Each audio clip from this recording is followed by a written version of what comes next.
time.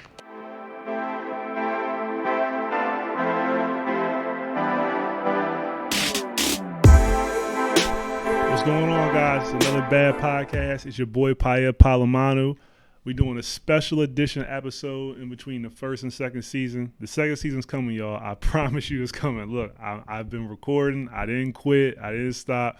I just want to bring y'all bigger and better shit every season. So I'm trying to improve. That's all. Just trying to improve on the last season. We're going to keep it going. We're going to keep it rocking. I got more shit coming for you, more guests, more good convos, more arguments that start from my conversations so you can talk to your friends about them and say how stupid I am or how right I am and all that good shit. This special edition episode is actually done under some somber circumstances. We lost a great one. We lost DMX, a.k.a. Earl Simmons. We lost him, I think, April 9th, 2021. He was 50 years old. Apparently, it's from a drug overdose. His family is saying that, well, no, let me change that. Let me not say that because that's the problem. We've been getting fucking bad shit from the media. We don't know if it's his family or not. I've seen shit out there that said it was from a COVID shot, which is a little weird because a lot of people have gotten COVID shots. We haven't really heard of any sudden deaths, but it doesn't mean it didn't happen. But with this media shit, man, they've been pissing me off because it seemed like everybody was so focused on being first instead of just being right. Like, I just wish his family would have had the control releasing a statement when they felt ready because this is their loss more than anybody's. And on top of that, it was so many people focused on just being first. We kept getting misinformation. I think we got two different times they were saying he died. Like, come on, man. Like, speaking that even speaking that to existence is dangerous on people. So at least I believe that. So I didn't like that. Overall, though, they're saying he died from a drug overdose. DMX's drug battles are not private. This isn't anything we didn't know. He's talked about it publicly. So when he was 14, his mentor, Reddy Ron, laced his blunt with crack. And he's been struggling with addiction ever since. Man, that's almost 40 to 50 years of addiction. Like, that's fucking rough, man. Like, so to talk about addiction, too, just to get a little bit on that, I mean, I've never done a drug as far as being addicted to it. The most I could ever say I ever did was I used to sip lean, but even then I was never addicted. But I will say it got to a point where I had to stop. But with dealing with addiction, 40 years of crack and cocaine and whatever else he might have been on, I have sympathy for the fact that I'm sure X tried many times to get off drugs and he just couldn't kick it. He couldn't kick the habit.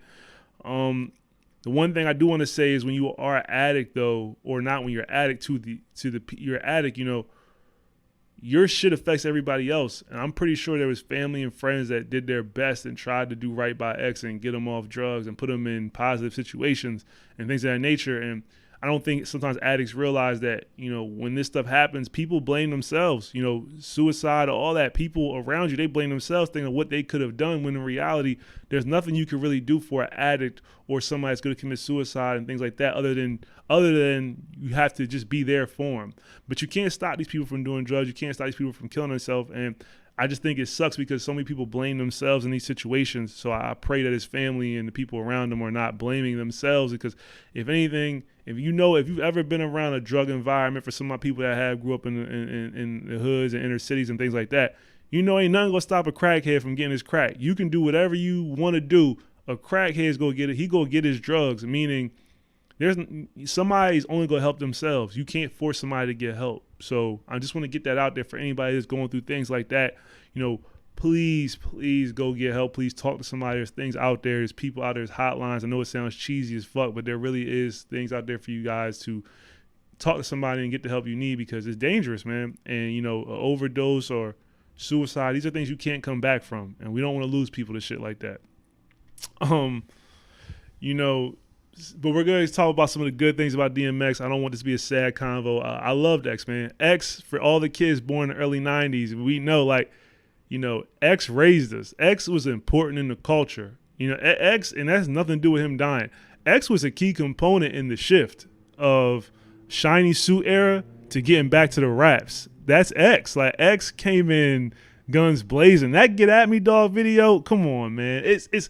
I remember being a kid watching Rap City, and I'm like, all right, you see the video, it's black. It's like a beat. It's like a pulse. It's like a heart pulse. It's black and white. He's at the tunnel.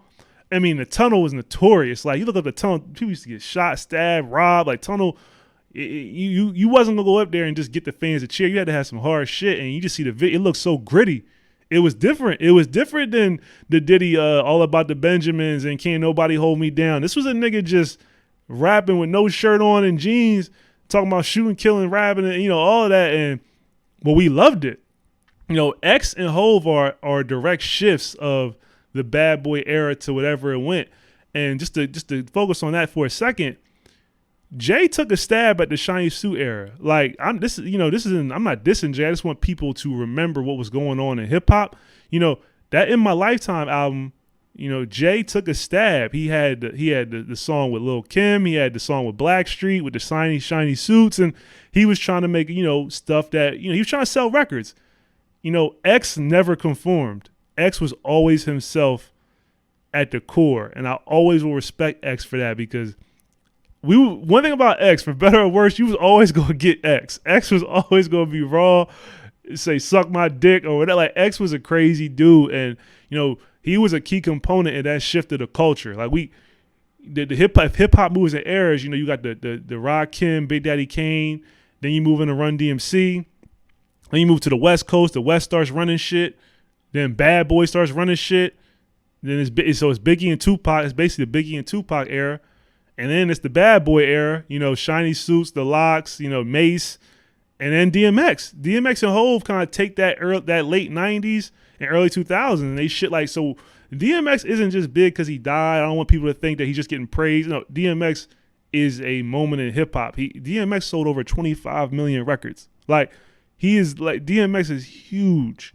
And obviously we saw, some of the negatives, some of the cons was that, with that fame, I think one thing DMX was an example of, that fame costs. Riches and fame don't come free. You don't get, with this money comes, people with their hands out, constant people wanting their pictures taken. Everybody needs you for something.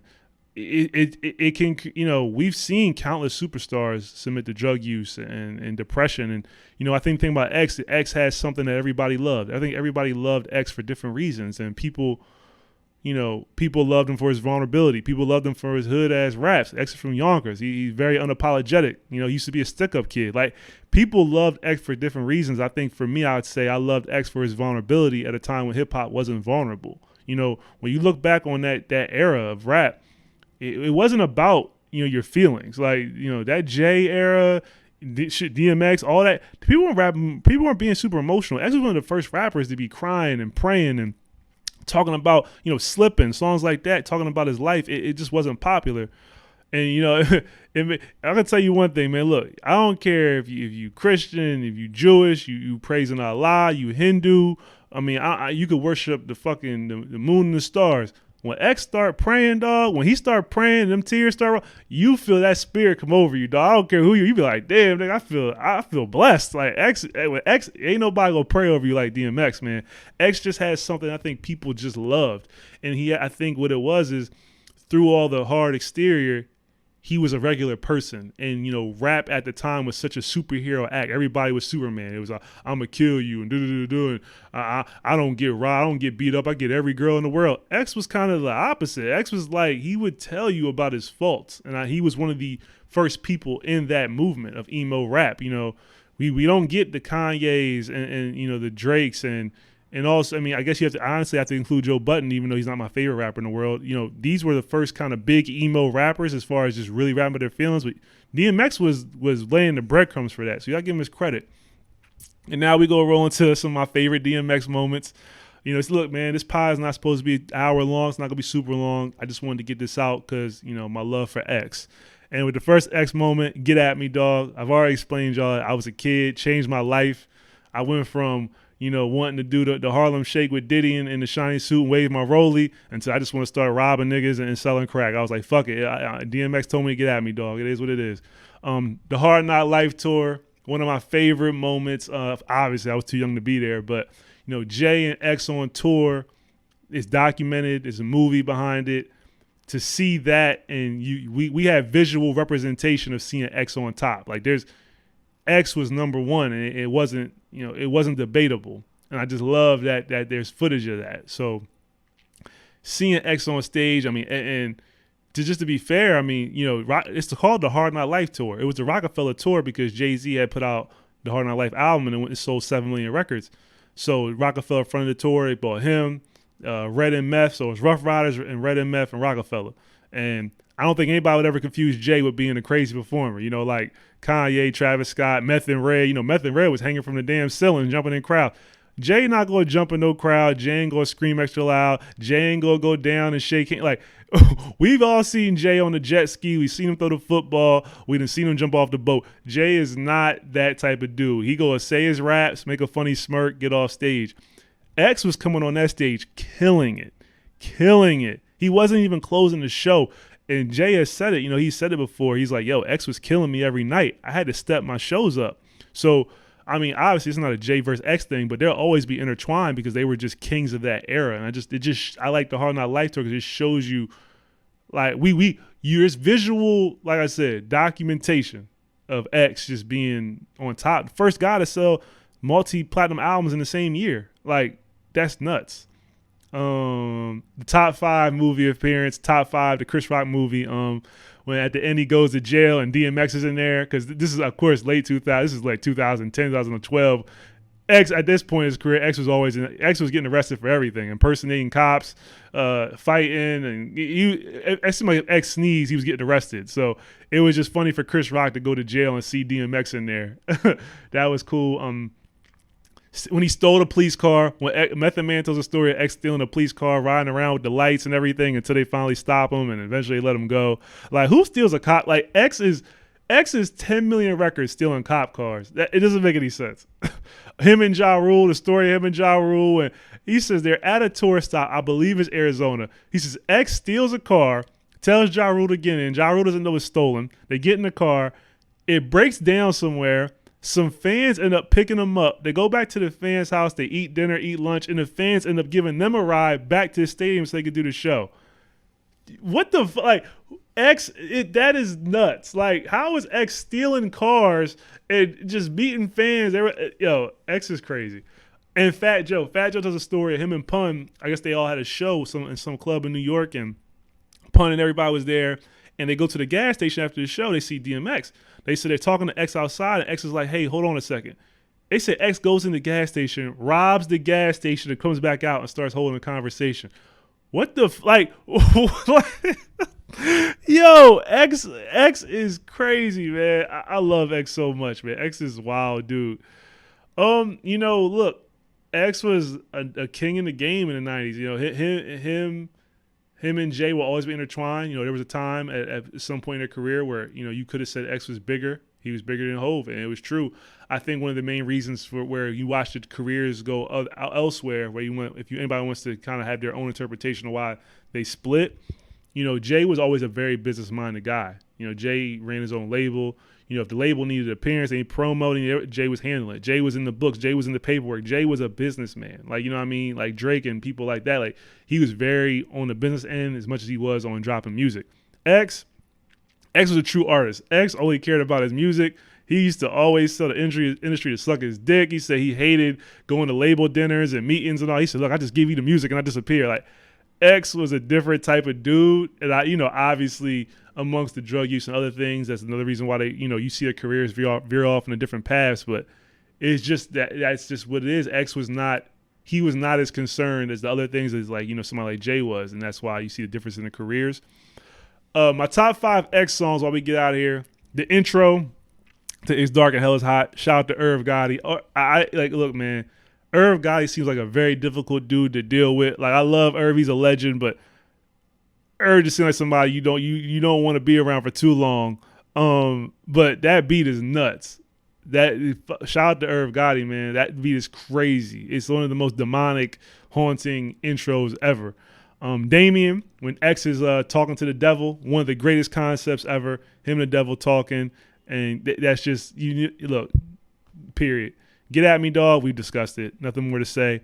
What's my name? That fucking them piano keys in the beginning to X talking. That beat is crazy. Like, just that song, Holding Figures as Big as Jiggers. Top 5.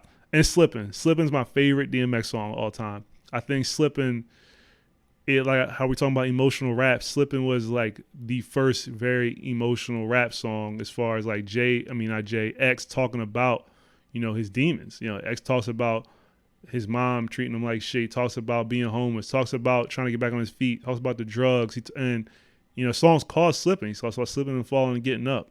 And, you know, I think that song motivates anybody that's going through something. Like, again, like it was a song everybody could relate to. You know, it was different. It was like, oh shit, I'm a regular person. I can relate to this because we all fall. But I mean, look, the only difference is, are you going to get up or are you going to bitch and complain about it? And I think that's why people love that song. Overall, like I said, this podcast not supposed to be super long. I'm not trying to talk y'all to death. I just wanted to get this out because, you know, I love X and X meant a lot to the culture and these things were on my mind. I figured, look, I can't be the only person feeling this about X, so let me get this out. Maybe people appreciate it. This is my special edition episode, man. We go shout out to Yonkers, shout out to DNY, shout out to Rough Riders. I mean, all his family first and foremost. I know this probably hurt more to them more than any of us. And also, you know, for the culture, this is a big loss. X is a legend. If there's a Hall of Fame of rap, X is in the Hall of Fame. He's first ballot. So on a serious note, man, I think another thing this death does signal, man, look, if you're having problems with addiction, suicide, depression, all types of things like that, please get some help, man. Please talk to somebody. You're the only person that can help yourself. There's nothing that none of us can do. We can only try our best to check on you, be there for you, but you got to help yourself. Please talk to somebody. If it's not your family, call a friend. There's hotlines. There's all types of shit. Please get that help, man, because you can't come back from this stuff, man. Once you overdose on drugs, you commit suicide, that's it. And, you know, there's people that care about you, and we don't want to lose you like that. So if you need that help, man, let DMX death be a signal of like, let me get that help, because, you know, it's all it takes. It's all it takes is, man, take one step forward. You got to do is take one step. Take it one day at a time. So that being said, man, shout out to Rough Riders. We love you, X. We loved you, and we still love you. We go play your music till we die, and we go pass on generation. And that's it, man. We out.